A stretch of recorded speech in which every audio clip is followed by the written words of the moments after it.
Si te cruzabas a Joseph Sealer en los años 90, lo más probable es que ni te detuvieras a mirarlo. Un tipo cualquiera de Florida, con cara de no rompo un plato, de hecho, con cara de ser el tipo del que todos se reían en la escuela. No me digas tú que no.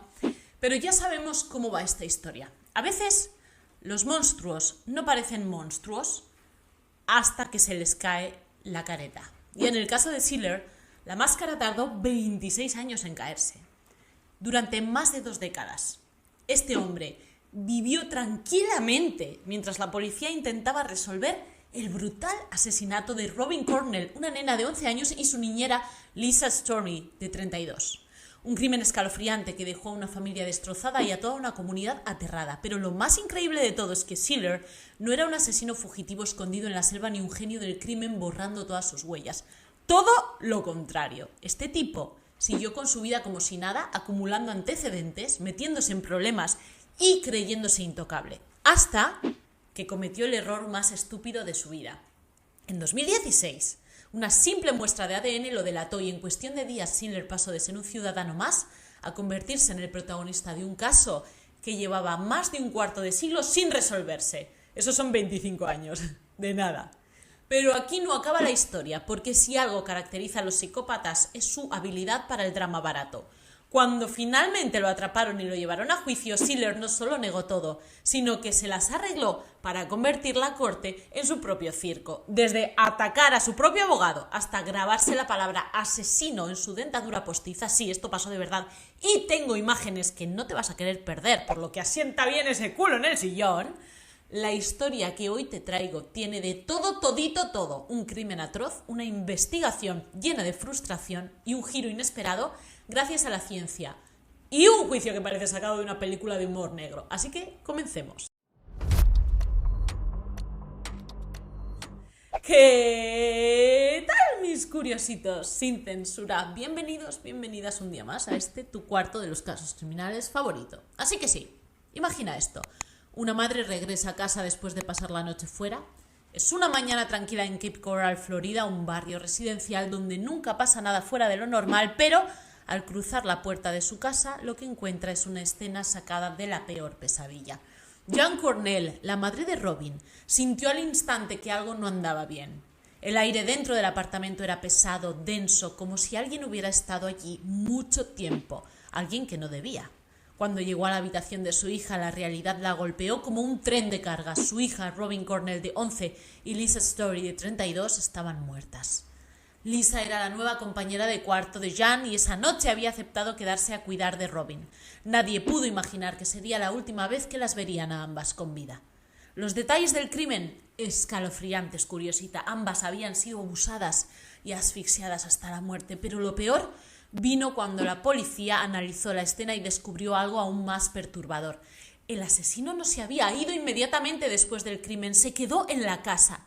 Entonces, no solo atacó brutalmente a Robin y Lisa, sino que se tomó su tiempo dentro del apartamento, dejó huellas, se movió de una habitación a otra, incluso se duchó antes de marcharse. Tú tranqui, como en casa, no te das prisa ninguna. Para la policía este comportamiento no era normal, tampoco lo será para ti y para mí, que sabemos mucho de casos criminales ya.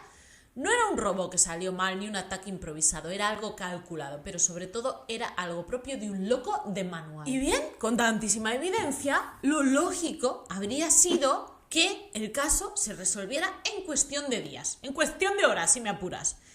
De hecho, se resolvió en días, en 9.490 días, para ser más exactos. Mira, sé que no me vas a creer, pero, nena, la investigación no llevó a ningún sospechoso, a pesar de las pruebas biológicas encontradas en la escena del crimen. En los años 90 la tecnología forense aún estaba en pañales. El ADN del asesino estaba ahí, pero no había forma de identificarlo. Vamos, que la diferencia entre tener ADN y no tener ADN, pues era básicamente la misma. A la poli no le quedó más remedio que archivar el caso, a la espera de que algún día la ciencia avanzara lo suficiente como para hacer hablar a las pruebas. Y mientras tanto, ¿qué? Pues mira, mientras tanto, el monstruo siguió con su vida durante 26 años. Si este fuera un capítulo de CSI, aquí es donde los forenses encontrarían una huella, harían zoom 400 veces en una cámara de seguridad borrosa y en cuestión de minutos el asesino estaría esposado y en una sala de interrogatorios. Pero esto era la vida real en los años 90. Y en la vida real, y en esa época del Pleistoceno, ahí nací yo y todavía recuerdo ver a los diplodocus pastando tranquilamente en los parques. ¡Qué tiempos aquellos! La justicia era más lenta que Selena Gómez decidiendo dejar a Justin Bieber. A pesar de que el asesino dejó ADN en la escena, en 1990 la base de datos de perfiles genéticos era prácticamente una hoja en blanco. No había con qué compararlo. Así que la poli hizo lo que pudo. Interrogaron a cientos de personas, revisaron cada pista posible, pidieron ayuda a expertos, pero nada. La investigación chocaba contra la pared una y otra vez. Y mientras tanto, Joseph Sealer seguía con su vida como si nada. No es que se escondiera en una cueva ni que usara una identidad falsa.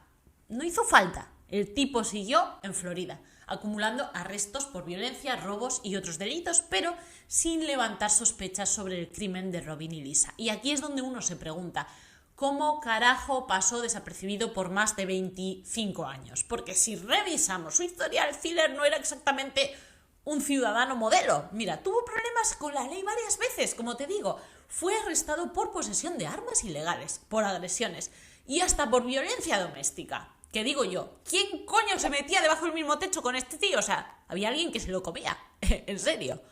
Pero, de alguna manera, nunca conectaron su nombre con el crimen de 1990. ¿Por qué? Porque en los 90 la justicia funcionaba con un nivel de eficiencia comparable a pedirle a un funcionario que te arregle un documento un viernes a las 2 de la tarde. Inexistente. No existían sistemas automatizados que cruzaran información entre estados. Los perfiles de ADN no eran de acceso inmediato y, básicamente, si un criminal no dejaba su tarjetica con su nombre, su teléfono, su dirección y llámame aquí, en la escena del crimen tenías que rezar para atraparlo por casualidad. Es exactamente esto lo que pasó con Sealer. Porque si nadie lo atrapó antes no fue porque era un genio del crimen, fue simplemente porque tuvo suerte. Hasta que la suerte se le acabó, claro. Joseph Sealer, ahora un hombre de más de 50, comete un error que lo llevará directo al corredor de la muerte. Y la mejor parte es que él mismo cavó su propia tumba. Si Joseph Sealer hubiera seguido con su vida sin hacer ruido, tal vez nunca lo hubieran atrapado, pero los psicópatas tienen un problema. No saben cuándo quedarse quietos. Año 2016. Han pasado 26 años desde el crimen. Sealer sigue en Florida, sigue siendo un saco de mierda humana y sigue creyéndose intocable. Hasta que comete el error más estúpido posible. En septiembre de 2016, Sealer es arrestado por agredir con una pium a su propio hijo adoptivo. Si algo nos vamos a llevar después de conocer a este personaje es que la violencia era su único talento. Como parte del proceso de arresto, la poli le toma una muestra de ADN. Es un trámite estándar. Pero lo que nadie esperaba era que esa muestra hiciera estallar una bomba en el departamento de policía. Unos días después, cuando los técnicos forenses meten el ADN de Sealer en el sistema, las alarmas se disparan. Coincidencia 100% con la evidencia de un crimen de 1990. No, pero, a ver, tú solo imagina la escena. Un detective panzón está en su escritorio tomando su café aguachirri de la máquina de la comisaría cuando de repente ve en la pantalla que 26 años después tiene un match en Tinder. Nah, es coña. Un match de ADN en un caso sin resolver. Se frota los ojos, mira de nuevo, no puede creerlo, revisa los datos una y otra vez porque no quiere hacerse ilusiones antes de ir al jefe con el hallazgo. Pero es que no hay duda. El hombre que mató a Robin Cornell y Lisa Story en 1990 estuvo todo este tiempo suelto, paseándose por la misma ciudad como si nada. La noticia corre como la pólvora. Los policías que trabajaron en el caso en los 90 no pueden creerlo cuando se enteran. La madre de Robin recibe una llamada que esperó durante más de 2 décadas. Pero lo mejor de todo es la reacción de Sealer. Cuando la policía lo enfrenta con las pruebas, en lugar de tratar de negar los hechos con algo creíble, se lanza de cabeza al hoyo de la estupidez. Primero dice, todo es un error. Después, que me estaban tendiendo una trampa. Y cuando ve que ya no tiene escapatoria, decide que su mejor estrategia final será hacer acusaciones ridículas. Concretamente, decir que la madre de Robin está involucrada en el asesinato de su propia hija. Obvio, nadie le creyó, ni el juez, ni los fiscales, ni su propio abogado, pero mucho ojo porque Sealer no se va a quedar ahí. Desde la prisión empieza a mandar cartas amenazando a la familia de las víctimas, escribiendo mensajes dignos de un adolescente con problemas de ira, básicamente asegurándose de que lo condenaran más rápido y más duro. Pero espérate, que que aún falta lo mejor, porque cuando finalmente lo llevan a juicio, Sealer decide que si va a caer, lo va a hacer con todo el estadio. Ojo, no le salió bien, pero el hombre lo intentó, ¿vale? Si creías que la historia de Joseph Sealer no podía volverse más absurda, prepárate, porque este juicio está a punto de convertirse en de todo menos un proceso legal serio. Desde el primer día en la corte, Sealer decidió que en lugar de actuar como un adulto con un mínimo de dignidad, convertiría el juicio en su propio show privado. No mostró remordimiento, no pidió disculpas, no intentó ni siquiera fingir que le importaba su destino, se comportó como un payaso. En resumidas cuentas, desde el momento en que entró en la sala, desafiante, con esa sonrisa de psicópata barato, Sealer dejó claro que no iba a colaborar. Pero lo mejor, o lo peor, dependiendo de cómo tú lo mires, llegó cuando, en un giro digno de una película de bajo presupuesto, decide atacar a su propio abogado en plena corte, en medio del juicio, con cámaras grabando. Gracias a esto te lo puedo mostrar. Al loro, que esta no te la esperas.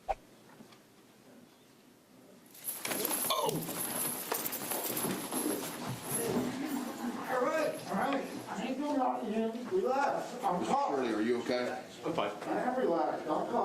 como has podido ver, mientras hablaba con su defensor, de repente se inclinó como para decirle un secretico y le soltó tremendo codazo en la cara, pero tranqui, que al abogado no le pasó nada.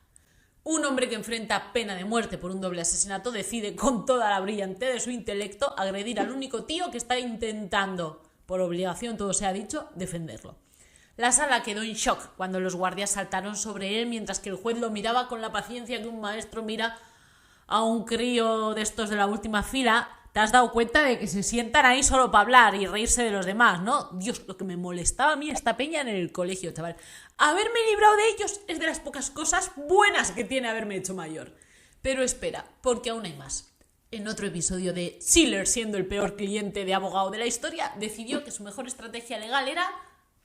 ¡Pues me represento a mí mismo! No le caía bien su abogado, dijo que no estaba haciendo un buen trabajo, que no sabía recibir los derechazos con estilo, ¿sabes? Así que se deshizo de él y se convirtió en su propio defensor. ¿Y cómo le salió la jugada? Exacto, como una mierda pinchar un palo. Desde el primer día, interrumpía a los testigos, hacía preguntas sin sentido y trató de intimidar a los fiscales con miradas de «soy más listo que ustedes, pero con esa cara, tío, te aseguro que no lo conseguiste». Pero lo peor de todo es que intentó interrogar a la madre de Robin. De hecho, lo hizo. Sí, el asesino de su hija la hizo sentarse frente a él y le lanzó preguntas absurdas para intentar hacerla parecer sospechosa. ¿Su plan? Yo no sé cuál. Tal vez pensó que si decía suficientes disparates, haría que el jurado explotara y podríamos irnos todos a casa a seguir con nuestras vidas. Lo que logró fue que todos en la sala lo odiaran aún más, pero Sealer no iba a perder la oportunidad de su gran acto final, así que, en un movimiento digno de un villano de caricatura, sacó su dentadura postiza y nos la mostró a todos. Hasta aquí el gesto a mí ya me parece raro de cojones, pero es que encima tenía grabada la palabra asesino en los dientes.